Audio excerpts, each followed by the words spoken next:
Ito pala ang kwento ng buhay ni Rodtang Jitmuangnon, isa sa mahusay na Muay Thai artist, at tinaguriang The Iron Man. Halika mga kakwento, samahan ninyo ako at alamin natin ang naging kwento ng buhay niya.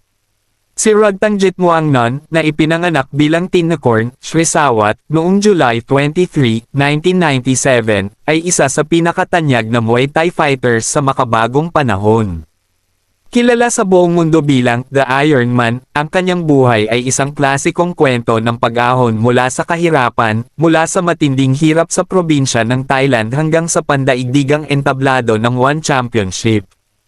Maagang buhay, kahirapan at hindi kusang pagsisimula.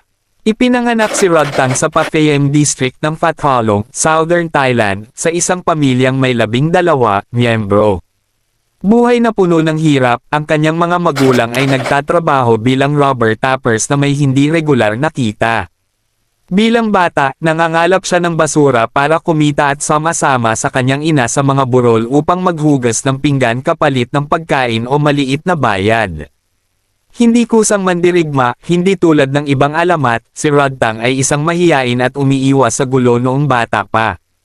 Nagsimula siyang magsanay sa edad na 7 hindi dahil sa hilig, kundi upang makatulong sa gastusin ng pamilya. Unang laban, sa edad na 10, nagkaroon siya ng kanyang unang professional fight sa pangalang Rodtang Kiachuchay. Dito niya napagtanto na kaya niyang suportahan ang pamilya sa pamamagitan ng pakikipaglaban, kaya ang kanyang pag-aatubili ay napalitan ng matinding determinasyon. Paglipat sa Bangkok at Jitmuangnon Gym. Sa edad na 14, lumipat siya sa Bangkok upang maghanap ng mas magandang oportunidad at mas matitinding laban sa Jitmuangnon Gym. Mentor at pagkawala, ang may-ari ng gym na si Hoen Jitmuangnon ay naging parang pangalawang ama niya.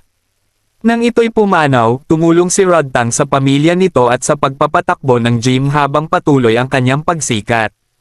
Pag-angat sa lokal na eksena, mabilis siyang sumikat sa mga kilalang stadium sa Thailand. Bago pa siya mag-21, nakapagtala na siya ng mahigit 250 panalo at nagkampiyon sa Omnoy Stadium 2 beses at Max Muay Thai 125 pounds division. Pandaigdigang kasikatan, The Iron Man, sa One Championship. Noong September 2018, nagdebut si Rodtang sa international stage at nanalo laban kay Sergio Wilson.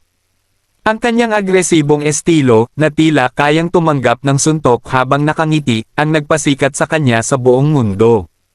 Hari ng flyweight, noong August 2019, tinalo niya si Jonathan Haggerty at nakuha ang One Flyweight Muay Thai World Championship.